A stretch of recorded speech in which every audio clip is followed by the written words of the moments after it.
Mis queridos peregrinos, muy buenos días. Espero que estén muy bien. Seguimos nuestro recorrido interesantísimo del Éxodo.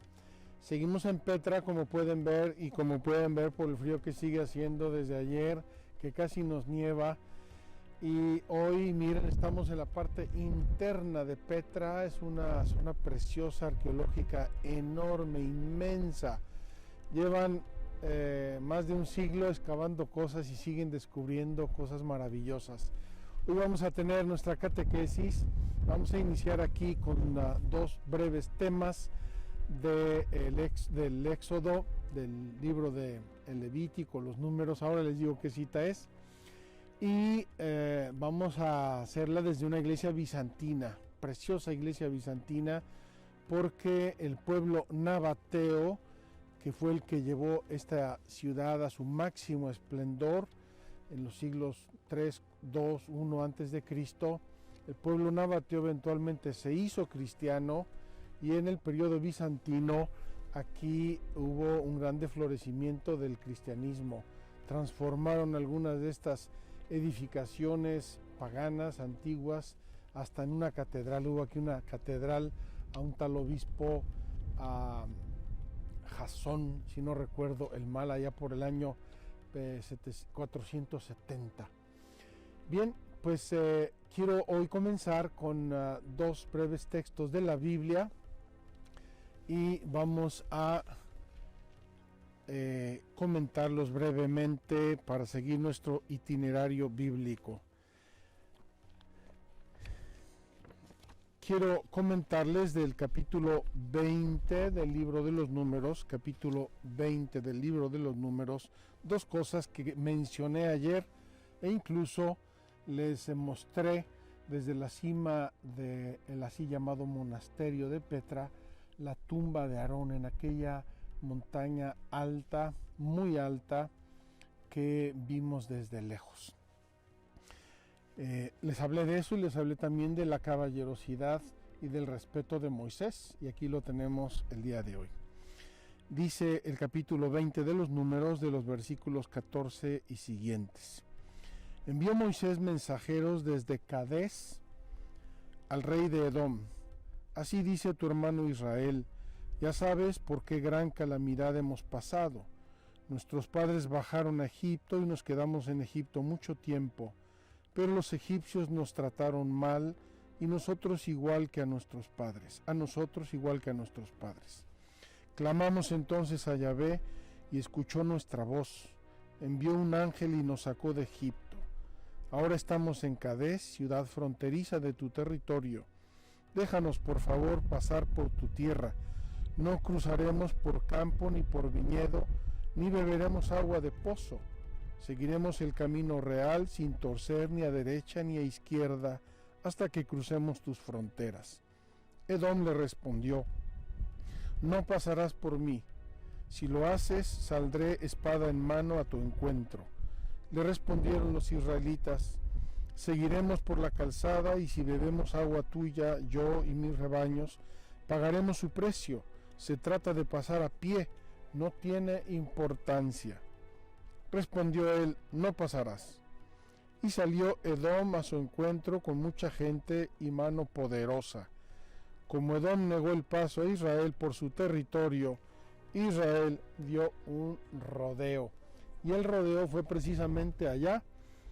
Detrás de esta montaña hay otra montaña mucho más alta, y en la cima de esa montaña vimos la tumba de Aarón. Esa tumba señala el paso, el rodeo que hizo Moisés con el pueblo de Israel para no pasar por el territorio de Edom porque se lo prohibieron. Un gesto maravilloso. Estamos hablando, ayer hablamos precisamente de la integridad, de la madurez, de la libertad, del respeto en todas las dimensiones de la persona, y aquí lo vemos encarnado en Moisés. Vamos ahora a comentar el siguiente párrafo, que es la muerte de Aarón. Partieron de Cades los israelitas, toda la comunidad, y llegaron a Hor de la montaña. Esa montaña donde vimos la tumba es la montaña de Hor. Y dijo Yahvé a Moisés y a Aarón en Hor de la montaña, en la frontera del país de Edom, que se reúna Aarón con los suyos, porque no debe entrar en la tierra que he dado a los israelitas, por haberos rebelado contra mi voz en las aguas de Meribá. Toma a Aarón y a su hijo Eleazar y súbelos a la montaña de Hor. Le quitarás a Aarón sus vestiduras y se las pondrás a su hijo Eleazar. Entonces Aarón se reunirá con los suyos, allí morirá. Moisés hizo como le había mandado Yahvé. Subieron a Hor de la montaña a la vista de toda la comunidad. Quitó Moisés a Aarón sus vestiduras y se las puso a su hijo Eleazar. Y murió allí Aarón en la cumbre del monte. Moisés y Eleazar bajaron de la montaña. Toda la comunidad se dio cuenta de que había fallecido Aarón y lloró a Aarón toda la casa de Israel durante 30 días. Queridos peregrinos, nos habla este segundo pasaje de dos cosas muy importantes. La primera, un designio de Dios, clarísimo. Aarón y Moisés, los dos, no van a entrar en la tierra prometida. Lo vamos a ver con detenimiento mañana, porque siguiendo nuestra ruta vamos a ir a la fuente de Moisés, donde ocurre esa desobediencia de Aarón y Moisés que a Dios le desagradó. El pasaje que leímos hoy nos habla de una expresión interesante. Nos vamos a ir por el camino real sin salir ni a derecha ni a izquierda. Esa expresión ha sido interpretada por los padres de la Iglesia como una obediencia exacta a Yahvé. Obediencia a los mandamientos de Yahvé, no te salgas ni a un lado ni al otro. Mantente en la obediencia de Yahvé. Dios quiere que lo obedezcas. ¿Por qué quiere Dios que lo obedezcas? Dios quiere que lo obedezcas porque ese es nuestro bien. Queridos peregrinos, Dios nos hizo. Dios nos configuró con sus manos benditas en el seno de nuestra madre. Dios nos pensó, Dios infundió nuestra alma en el momento de nuestra concepción. Dios es el Señor y creador del universo entero. Dios conoce la complejidad del ser humano, su riqueza, todo lo que es un ser humano. Y ese Dios nos dice, camina por el camino, por el sendero, por la vía por la que yo te voy a llevar. No te salgas ni a derecha ni a izquierda. Es decir, mantente en mis mandamientos y serás feliz. Y verás tu prosperidad, y verás a tus hijos, y tendrás familia, te proyectarás, trascenderás si eres fiel a mis mandamientos. Entonces, la fidelidad a los mandamientos de Dios tiene mucho que ver con nuestro bien, con el bien que Dios quiere de nosotros, con nuestra realización. Es como poner agua en un cauce. En nuestra casa, en todas nuestras casas, el agua está en una tubería. Y si se rompe la tubería, tenemos una humedad y un desastre. Si nosotros nos salimos del cauce que Dios nuestro Señor nos marca, tenemos un desastre. Vamos pues a seguir hoy en esta preciosa iglesia bizantina con el sexto mandamiento. Vamos a continuar el catecismo. Ayer me quedé en el número 2, 3, 4, 5. Se me quedó grabado y hoy vamos a continuar aquí entrando a esta iglesia bizantina que está techada, como podéis ver, porque tiene mosaicos. Es una iglesia preciosa y vamos a ver aquí un diseño muy bonito, muy interesante de la iglesia que es entre el quinto y el séptimo siglo. Aquí tienen el atrio donde estamos ahora, el atrio, aquí está el bautisterio y esta es la iglesia con su ábside. Me voy a permitir hoy sentarme muy cerca del ábside, dado que soy cura, puedo acceder al ábside y al presbiterio. Y aquí tienen una imagen muy bonita de cómo debió ser esta iglesia en su máximo esplendor.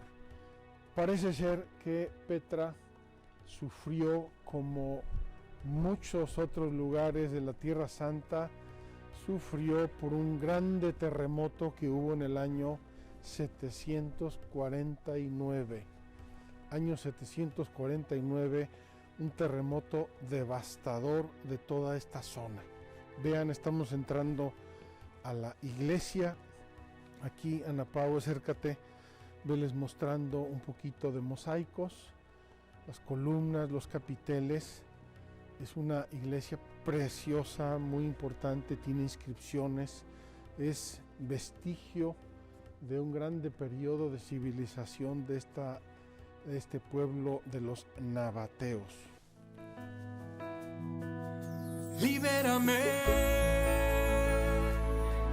en mi viaje, en mi camino, abre el mar, que mi pan por el desierto sea el maná, que es tu cuerpo.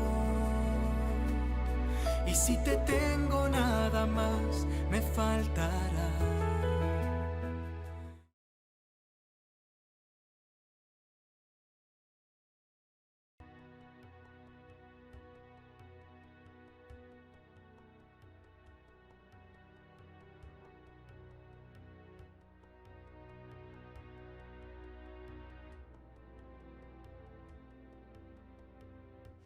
Vamos a dejar aquí nuestras tablas de la ley.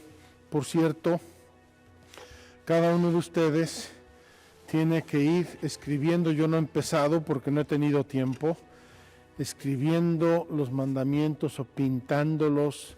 Yo quisiera que ustedes pusieran mucho empeño en hacer sus propias tablas de la ley para que al final firmemos con fecha y firma. Este es mi alianza con Dios. Esto es a lo que me comprometo. Y acuérdense que vamos a terminar con la Pascua de Resurrección, es decir, con la alianza nueva y eterna. La alianza concluida, perfeccionada, llevada a su máxima expresión y plenitud con la muerte y resurrección de Jesucristo. Vamos pues a pasar a nuestra catequesis, a ver si tenemos la suerte de que no nos interrumpan mucho, porque a pesar del frío y de todo, Petra es Petra y están llegando multitudes de visitantes y peregrinos. Vamos a seguir donde nos quedamos ayer. Y tenemos por delante varios temas muy, muy importantes. Seguimos con la castidad. No hemos llegado al matrimonio. Vamos a llegar al matrimonio, los bienes del matrimonio, la vida del matrimonio, las ofensas contra el matrimonio, pero seguimos en la castidad. Hay un tema importante en la castidad y parto desde el número 1346, donde nos quedamos ayer. La totalidad del don. La totalidad del don. Queridos amigos, queridos peregrinos, el amor que se expresa en la sexualidad es el amor conyugal. Es un amor que por definición tiene que ser estable. Es un amor que no puede desvincularse del don total, del compromiso, de la madurez. Porque si desvinculamos los diversos elementos de la persona, como hablamos ayer, la espiritualidad, la psicología, la parte fisiológica, estamos destrozando la integridad del amor, la integridad de la persona. Y eso obviamente no puede hablar de la totalidad del don. Vamos a ver qué nos dice el catecismo. La caridad es la forma de todas las virtudes. Bajo su influencia, la castidad aparece como una escuela de donación de la persona. Es decir, la castidad es la máxima expresión de la caridad en las relaciones. Mi amor casto, mi amor respetuoso, mi amor integrado con toda mi persona, expresa la caridad y la caridad expresa la castidad. El dominio de sí está ordenado al don de sí mismo. Y ese don no es necesariamente el don de los esposos en la intimidad, es el don del amor, del respeto, de la amistad, es el amor en cantidad de expresiones de la vida humana. La castidad conduce al que la practica a ser ante el prójimo un testigo de la fidelidad y de la ternura de Dios. El hombre y la mujer que viven gozosamente la castidad propia de su estado son testigos de la fidelidad y de la ternura de Dios, que no tiene nada que ver con la impureza, que no tiene nada que ver con el erotismo desordenado, que no tiene nada que ver con el amor narcisista, egoísta, sino ternura y fidelidad de Dios. La virtud de la castidad se desarrolla en la amistad. Es con amigos, con buenos amigos y amigas que uno madura su virtud de la castidad. Indica al discípulo cómo seguir e imitar al que nos eligió como sus amigos. Jesús nos llama amigos en la última cena porque dona su vida por nosotros. Es decir, porque nos ama hasta el extremo. A quien se dio totalmente a nosotros y nos hace participar de su condición divina. La castidad es promesa de inmortalidad. ¿Qué más podemos pedir?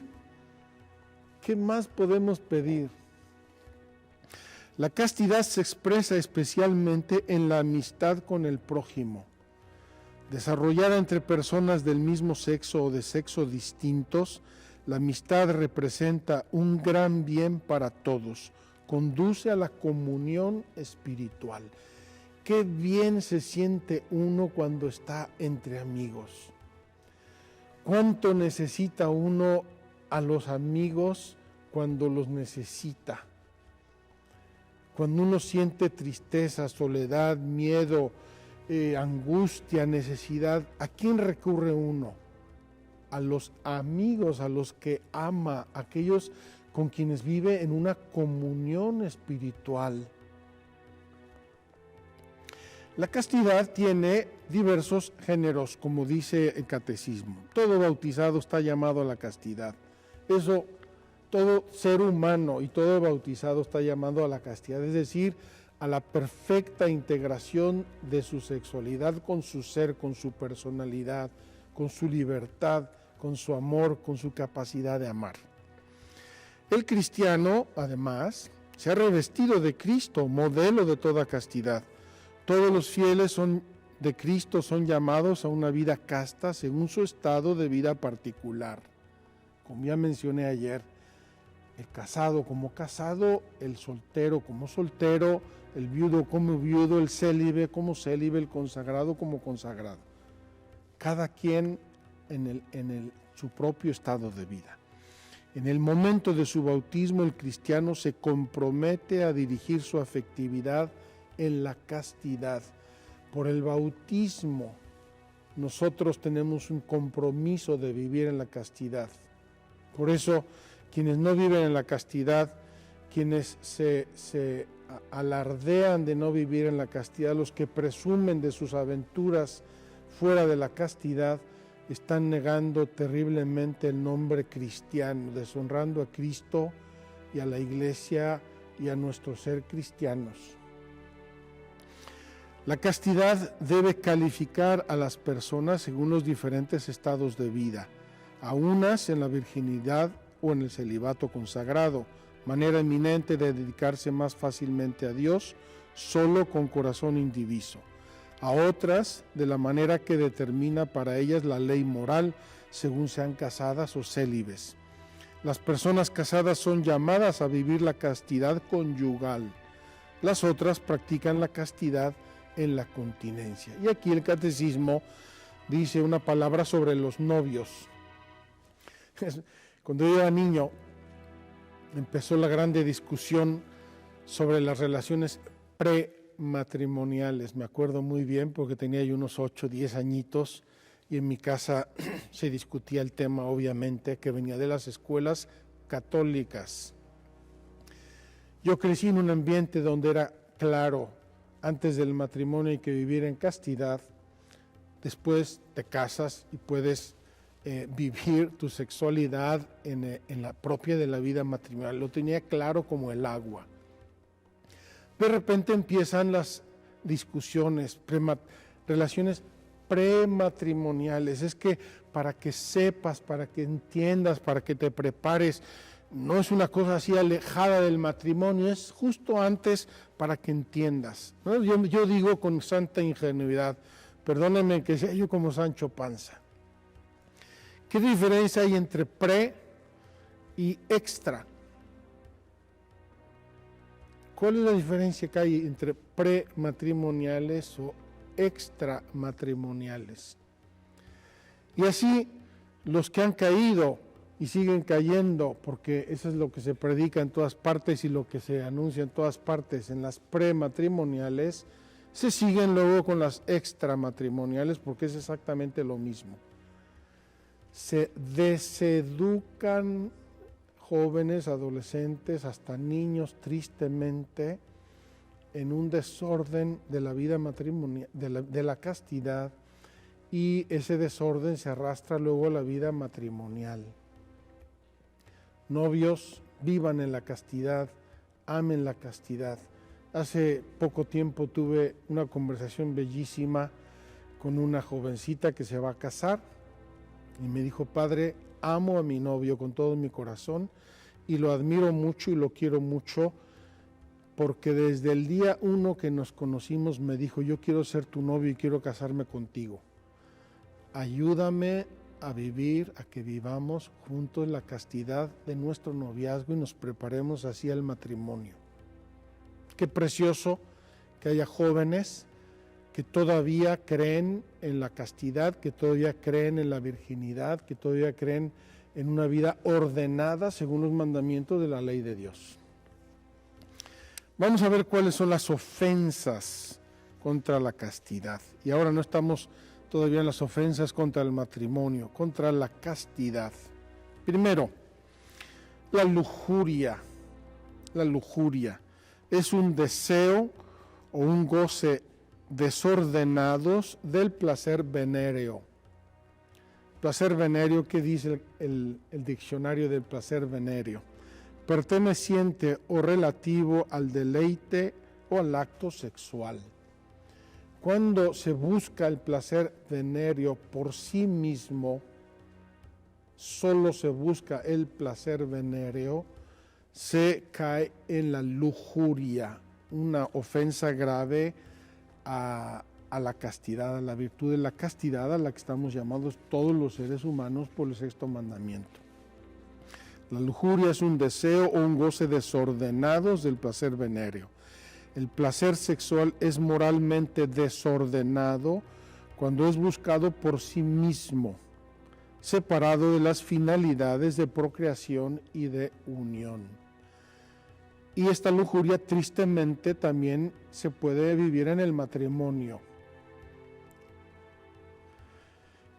Segunda ofensa de la castidad es la masturbación.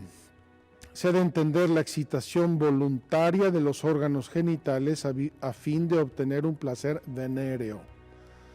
Tanto el magisterio de la Iglesia, de acuerdo con una tradición constante, como el sentido moral de los fieles, este argumento me parece importantísimo, el sentido moral de los fieles, lo que siente la persona en su vida, en su experiencia, confirman sin ninguna duda que la masturbación es un acto intrínseco y gravemente desordenado. El uso deliberado de la facultad sexual fuera de las relaciones conyugales normales contradice a su finalidad, sea cual fuere el motivo que lo determine. No puede uno usar o buscar el placer por el placer. Hay en el catecismo un segundo número que me parece importante, porque obviamente la persona humana tiene procesos, sobre todo desde la inmadurez de que parte uno al formarse. Dice así: para emitir un juicio justo acerca de la responsabilidad moral de los sujetos y para orientar la acción pastoral, es decir, cada persona es diferente y cada situación hay que considerarla con justicia, ha de tenerse en cuenta la inmadurez afectiva, la fuerza de los hábitos contraídos, el estado de angustia u otros factores psíquicos o sociales que pueden atenuar o tal vez reducir al mínimo la culpabilidad moral. Es claro que hay elementos que reducen la culpabilidad de la persona, como inmadurez, lo que dice aquí, inmadurez afectiva, hábitos contraídos, estados de angustia u otros factores psíquicos o sociales. No podemos poner en la misma balanza a todo mundo, ni mucho menos. Hay que ser muy respetuosos y muy considerados del estado individual, personal de cada persona, de cada individuo. La siguiente ofensa a la castidad es la fornicación. La fornicación, define el catecismo, es la unión carnal entre un hombre y una mujer fuera del matrimonio. Fornicación es la unión carnal entre un hombre y una mujer fuera del matrimonio. Es gravemente contraria a la dignidad de las personas y de la sexualidad humana, naturalmente ordenada al bien de los esposos, así como a la generación y educación de los hijos. Además, es un grave escándalo cuando hay de por medio corrupción de menores. Tristemente, queridos amigos, aquí tengo un inquilino que viene a escuchar nuestra catequesis. La persona humana, las relaciones, las circunstancias. Me acuerdo nuestro profesor de teología moral que nos enseñaba, nos preparaba para escuchar las confesiones, nos dijo una cosa muy cierta: los casos reales, en cualquier materia que se trate, robo, verdad, mentira, fornicación, lo que sea, los casos reales superan infinitamente a los imaginarios. Las cosas que pueden suceder en la vida real, las circunstancias, los encuentros, las personas, los desencuentros, son infinitos. Entonces, hay que tener en cuenta esto y ser conscientes. La relación carnal entre un hombre y una mujer fuera del matrimonio se llama fornicación. Por eso, uno de los nombres de este sexto mandamiento es no fornicarás, no fornicarás. La pornografía consiste en sacar de la intimidad de los protagonistas actos sexuales reales o simulados para exhibirlos ante terceras personas de manera deliberada. Por cierto, normalmente se habla de la vida conyugal, sexual, como la intimidad de los esposos. Pero ahora de intimidad no tiene nada. Todo el mundo habla de su intimidad, a veces hasta en el matrimonio cristiano, hablan, comentan, dicen, todo el mundo sabe todo de todos, lo cual ha sido una pésima enseñanza de los medios de comunicación, sobre todo las series, las telenovelas, las películas, nos han maleducado a hablar y a comentar cosas que deben mantenerse en la estricta intimidad y el respeto de las personas. Me refiero obviamente a la intimidad conyugal. Entonces, la pornografía, sacar a la luz la sexualidad, venderla, exhibirla, etcétera, obviamente desorientando a las personas, desequilibrando su equilibrio interior, llevándolas a la falta de la castidad. ¿Por qué? Porque la castidad no es solamente el cuidado del cuerpo, es el cuidado del alma. Muy especialmente es el cuidado del alma. es el cuidado de la inteligencia, es el cuidado de mi imaginación, es el cuidado de mis emociones, de mis afectos. Si yo desoriento todo esto a través del uso de pornografía, obviamente el cuidado del cuerpo es imposible. La integración y el dominio de mí mismo y la donación de mí mismo se hace imposible. La prostitución, obviamente, el vender por dinero el placer venéreo es gravemente desordenado de quien la ejercita y de quien la paga. Ojalá que la sociedad en toda su integridad, la sociedad humana, pusiera más cuidado en esto que se dice es el empleo más antiguo del mundo, así se llama tristemente, y desde luego pues las personas humanas pasan por muchas circunstancias y tenemos que ser también caritativos con personas que por algún motivo, necesidad, vicisitud, trauma o lo que sea, se dedican a esta ocupación tan triste y tan penosa. La prostitución es siempre gravemente pecaminosa, pero también aquí la miseria, el chantaje, la presión social pueden atenuar la imputabilidad de esta falta. Yo recuerdo un programa que vi en Italia hace muchos años, cómo había empresas de tratas de seres humanos que invitaban a personas africanas a ir a trabajar a Europa.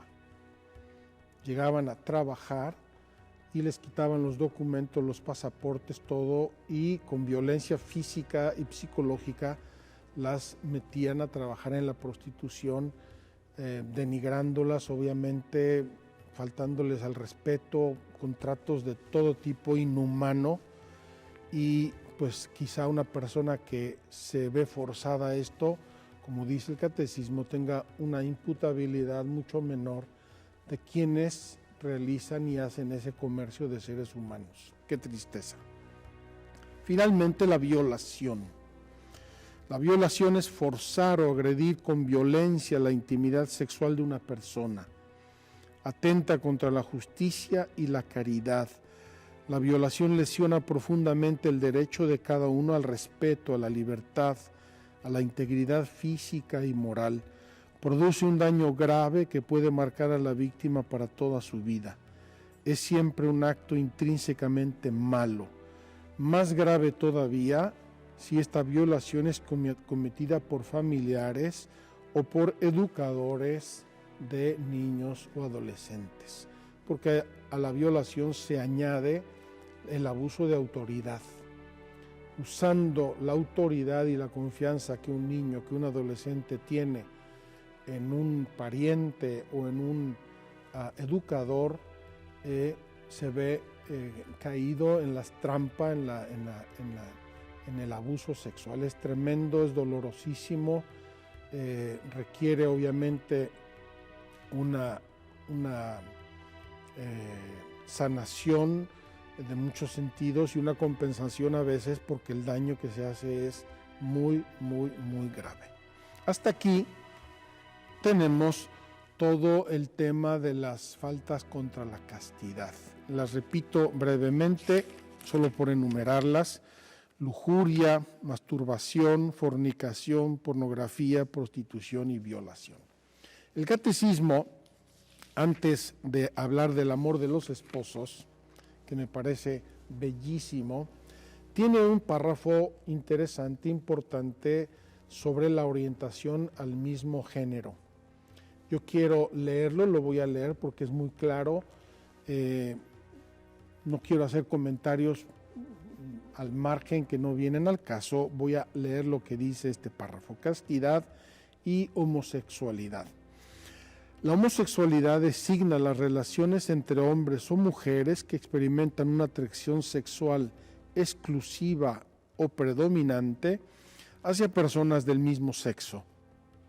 Reviste formas muy variadas a través de los siglos y las culturas. Su origen psíquico permanece en gran medida inexplicado.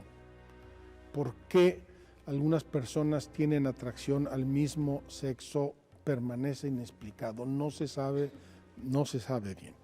Apoyándose en la Sagrada Escritura que los presenta como depravaciones graves, la tradición ha declarado siempre que los actos, cuidado, no las personas con atracción al mismo sexo, sino los actos homosexuales son intrínsecamente desordenados, son contrarios a la ley natural, cierran el acto sexual al don de la vida, no proceden de una verdadera complementariedad afectiva y sexual, no pueden recibir aprobación en ningún caso.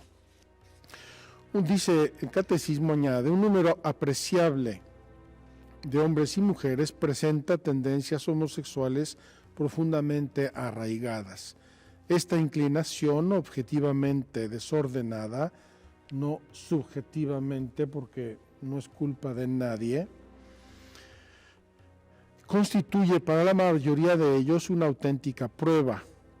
Deben ser acogidos con respeto, compasión y delicadeza. Se evitará respecto a ellos todo signo de discriminación injusta. Estas personas están llamadas a realizar la voluntad de Dios en su vida y, si son cristianas, a unir al sacrificio de la cruz del Señor las dificultades que puedan encontrar a causa de esta condición. Las personas homosexuales están llamadas a la castidad, mediante virtudes de dominio de sí mismo que eduquen la libertad interior y a veces mediante el apoyo de una amistad desinteresada, de la oración y la vida sacramental, pueden y deben acercarse gradual y resueltamente a la perfección cristiana. Estamos todos llamados a la santidad y en este caso también a la santidad porque todo ser humano, independiente de su edad, de su condición, de su todo, estamos llamados a la santidad. En esta situación concreta, obviamente se añade probablemente un esfuerzo, un sacrificio, y es muy considerable, es muy laudable, pero como dice el catecismo, a través de una amistad desinteresada y a través de la oración, de la educación, etcétera, se puede seguramente llegar a un estado de perfección cristiana y es deseable para todos. Aquí vamos a hacer un brevísimo intervalo y pasamos al amor de los esposos. Al amor de los esposos. Siguiente parte de nuestra importantísima del sexto mandamiento. ¿Qué nos dice el sexto mandamiento sobre el amor de los esposos?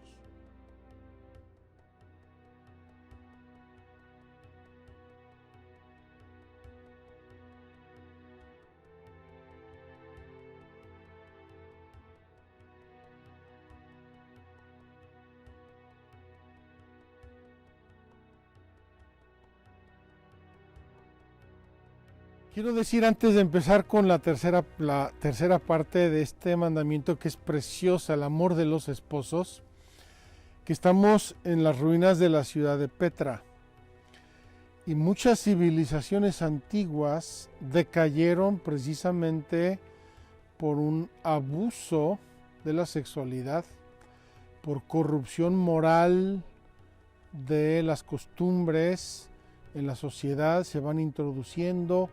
Es una reacción en dominó, una reacción en cadena, y cuando se dan cuenta las sociedades se corrompen y decaen.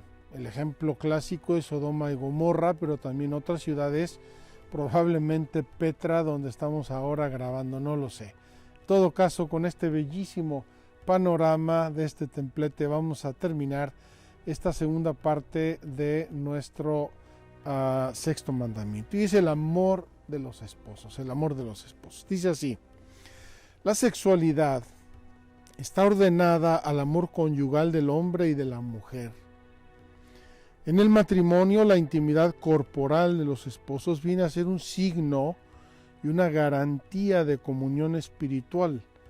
Entre bautizados, los vínculos del matrimonio están santificados por el sacramento. Quiero decir ahora una apología del cristianismo, de la fe y de la Iglesia Católica, mi santa, amadísima Iglesia Católica. Nosotros estamos ahora inmersos en una cultura que está impregnada de la así llamada revolución sexual. Revolución sexual. Hay un libro que recomiendo a todo mundo que se llama La Revolución Sexual. Nos quitan la libertad en nombre de la libertad. Y ese libro explica perfectamente cómo la así llamada revolución sexual está pervirtiendo las mentes, las costumbres y las sociedades. ¿Por qué? Porque dice que la sexualidad es para divertirse, para hacer lo que te dé tu regalada gana. Y eso no es el sentido cristiano ni humano de la sexualidad. Acabamos de leer aquí esto. La sexualidad está ordenada al amor conyugal del hombre y la mujer.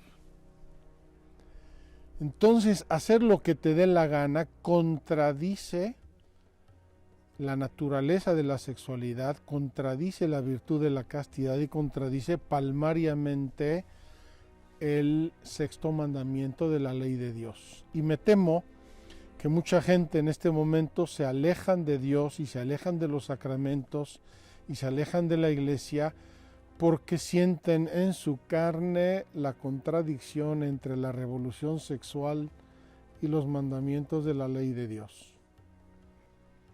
Ojalá que recapitulemos las cosas y las llevemos al orden establecido por Dios en el sexto mandamiento. Esto viene de Dios, no viene de los curas ni de las monjas, viene de Dios.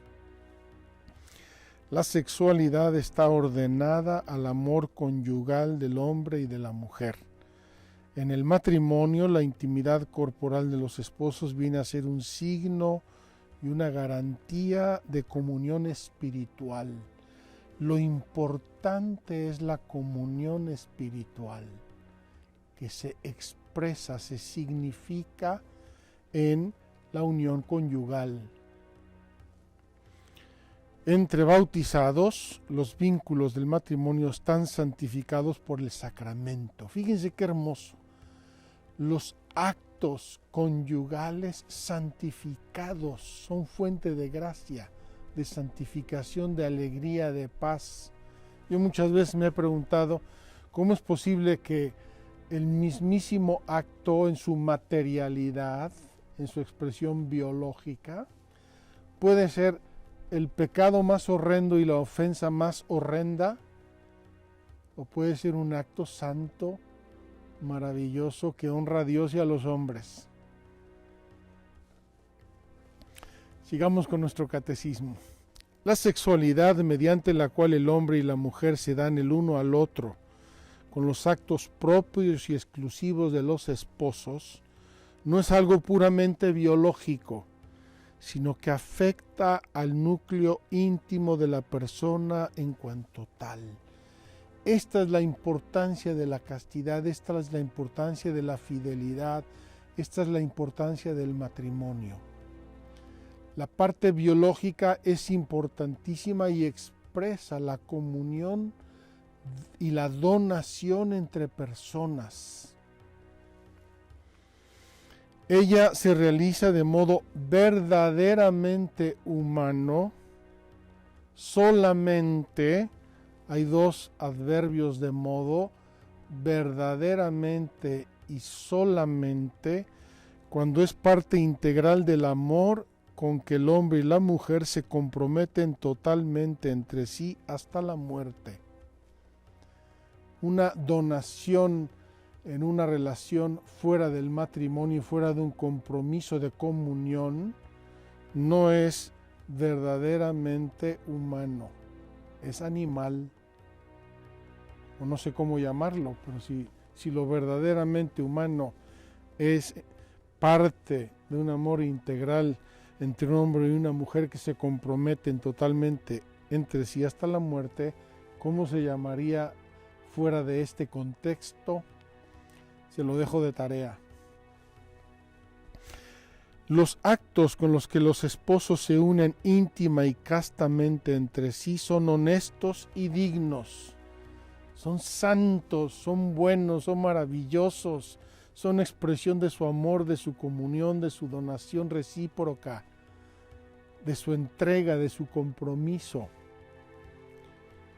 Y realizados de modo verdaderamente humano, vuelve a subrayar el catecismo, el verdaderamente humano, es decir, no animal,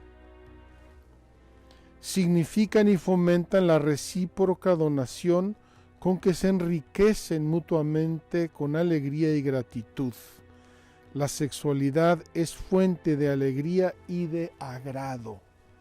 La sexualidad humana, santa, verdaderamente humana, es fuente de alegría y de agrado. Y cuando no se da esta santidad y esta apertura a los fines del matrimonio que hace de estos actos santos, empieza a crearse una fractura dentro del corazón del ser humano. Vamos a ver adelante porque se nos está acabando el tiempo, nos queda un par de minutos, pero vamos a ver si no vendrá por aquí en buena medida los conflictos matrimoniales que está viviendo nuestra sociedad actual. Voy a repetir, me parece muy importante. Los actos con los que los esposos se unen íntima y castamente entre sí son honestos y dignos, y realizados de modo verdaderamente humano, significan y fomentan la recíproca donación con la que se enriquecen mutuamente con alegría y gratitud. Vamos a terminar este párrafo. Por la unión de los esposos se realiza el doble fin del matrimonio, el bien de los esposos y la transmisión de la vida.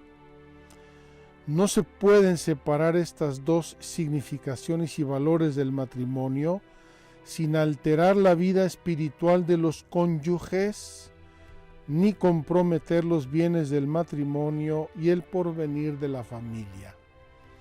Me parece muy importante esta declaración del catecismo.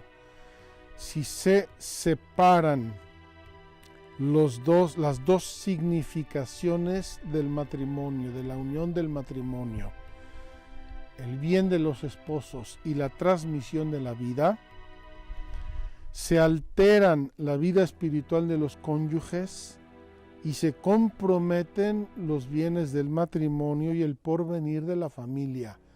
Y me pregunto si no tenemos aquí el problema de los rompimientos de las familias y de los matrimonios.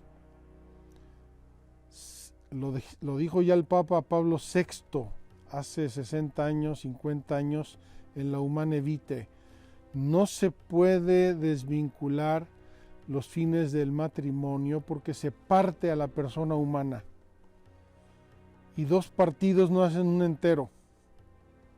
Se parte, se divide, se pierde el significado de la entrega matrimonial, reduciéndolo a un acto, perdónenme la expresión, animal. Así el amor conyugal del hombre y de la mujer queda situado bajo la doble exigencia de la fidelidad y la fecundidad. De la fidelidad y la fecundidad. Vamos a seguir mañana, si Dios quiere, nuestro catecismo porque es precioso, es riquísimo, nos interesa mucho entender muy bien esto. Yo les invito a seguir con su catecismo, los que no lo tengan, cómprenlo. Ya les dije que voy leyendo a veces directamente el catecismo porque quiero que ustedes aprendan a leerlo, quiero que ustedes descubran la belleza, quiero que ustedes me vayan siguiendo, que lo tengan en la cabecera de su cama como guía, como brújula de su día a día en todos los campos de la vida. Ahora estamos con el campo de la pureza, la castidad, la sexualidad, el amor conyugal, pero seguiremos con los bienes materiales, seguiremos con la verdad, etcétera. y en todos los campos de la vida humana aquí tenemos una fuente de luz, de claridad, de dirección que a muchos nos falta en este momento de la vida, como que no sabemos muy bien para dónde ir o qué decisiones tomar. Los dejamos aquí, está empezando a chispear, además de que ya nos acabó el tiempo. Si Dios quiere, terminamos mañana aquí mismo en Petra. Les vamos a enseñar la parte más bonita de Petra, que es el así llamado tesoro. Que Dios los bendiga, nos vemos mañana.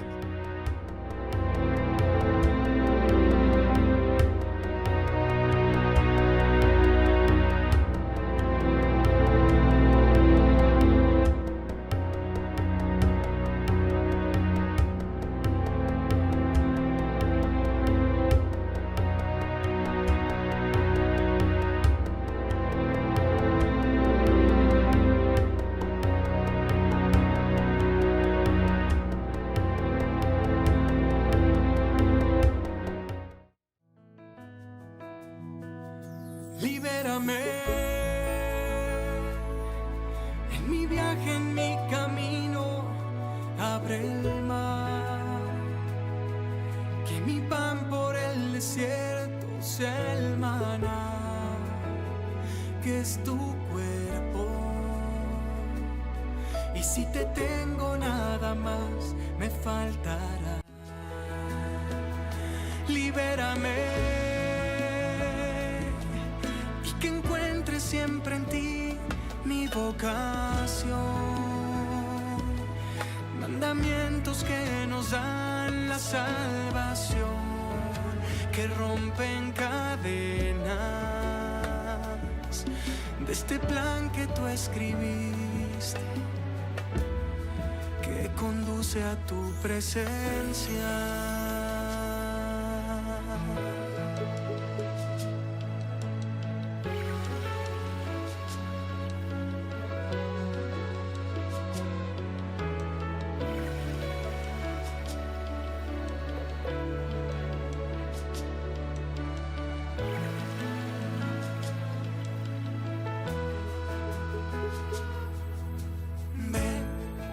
Seamos parte de esta alianza, dejar en Él nuestra confianza y que la fe pueda cambiar tu realidad.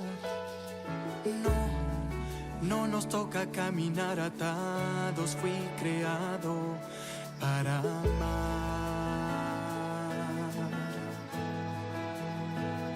Libérame. En mi viaje, en mi camino, abre el mar, que mi pan por el desierto sea el maná, que es tu cuerpo. Y si te tengo nada más, me faltará. Libérame y que encuentre siempre en ti mi vocación, mandamientos que nos dan la salvación, que rompen cadenas de ese plan que tú escribiste, que conduce a tu presencia.